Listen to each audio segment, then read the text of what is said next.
Fundamentación del recurso de apelación del delito de violencia psicológica, parte 2. Quédate en este video.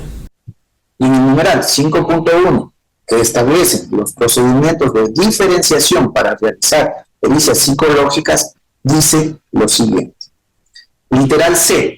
La pericia psicológica para los casos de delitos de violencia psicológica, en primer lugar, manda al fiscal que deberá disponer la práctica de la valoración psicológica, efectivamente, pero con un objetivo, con el objetivo de contar con un informe pericial que se presenten conclusiones sobre el daño psicológico y su explicación en relación a lo establecido en el artículo 157 del Código Orgánico Integral Penal, lo cual, en el presente caso, la Fiscalía únicamente emite una orden en donde dispone la valoración psicológica sin solicitar este objetivo.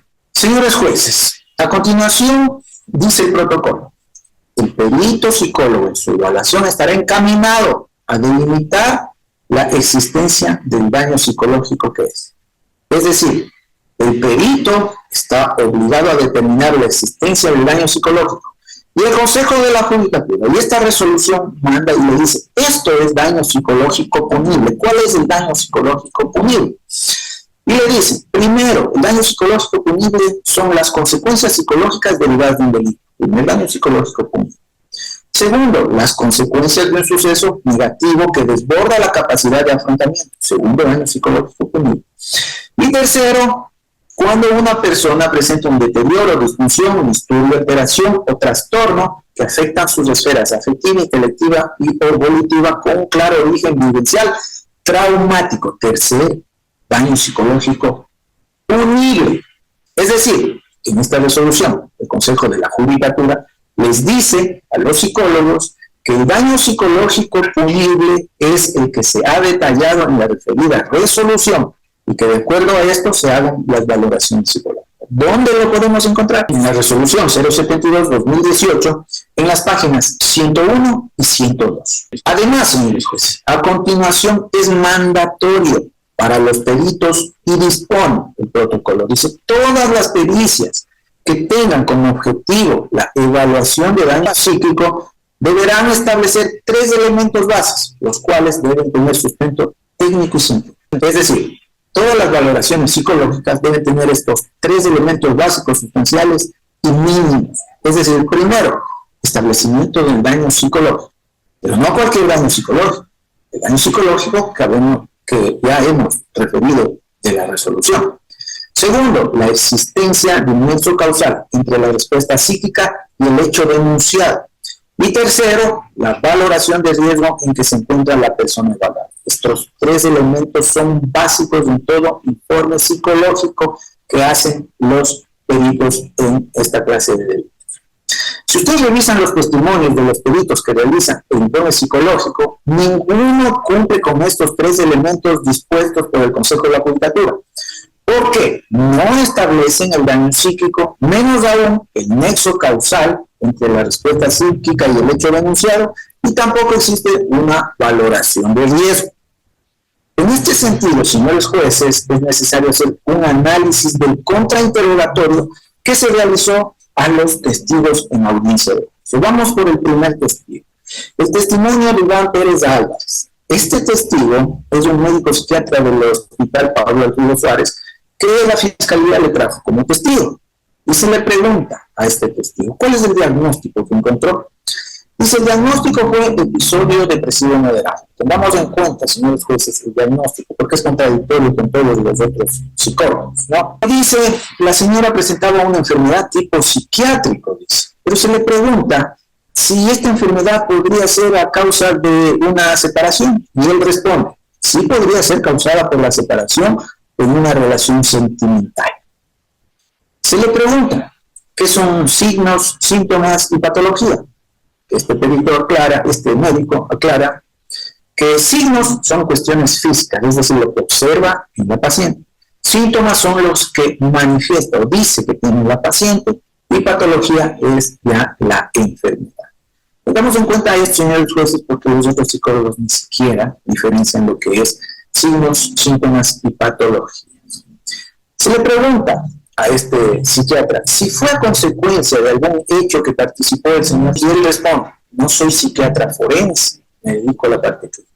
Es decir, él no puede determinar que si estas afectaciones son a consecuencia de las acciones o actuaciones del procesado, y dice que esto lo determina o lo debe determinar un perito psicólogo forense, ¿no?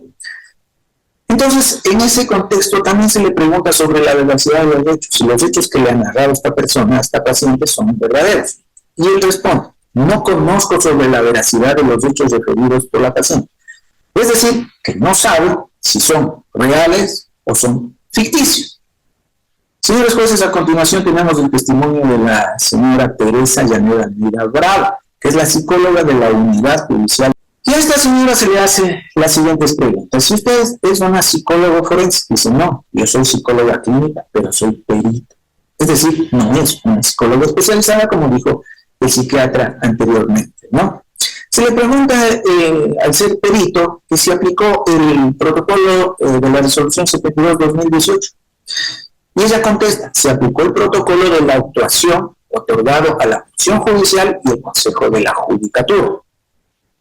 Es decir, un protocolo que no sabemos qué resolución es o de dónde se lo sacó, porque el único protocolo que es vigente y es aplicable es el protocolo de la resolución 72-2018.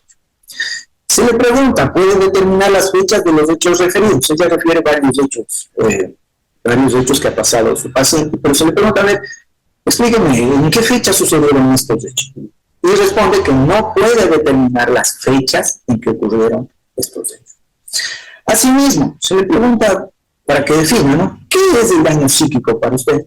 Y ella responde, el daño psíquico es el resultado de un proceso sistemático, no es un único evento. No sé si sea una respuesta, si sea una metodología, pero eso dice que para ella es el daño psíquico. Y se le pregunta, ¿usted realizó entrevistas periféricas para confirmar los relatos de la paciente? Y responde que no se hizo entrevistas periféricas, únicamente con la usuaria. Es decir, no le llamaron a mi defendido para que contraste esta información que viene de una sola vía. Se le pregunta a esta señora, ¿cómo puede saber que los relatos de la denunciante son verdaderos? Y responde, no se puede decir si los relatos de la usuaria son verdaderos o no. Dice, pero se determinó que son confiables.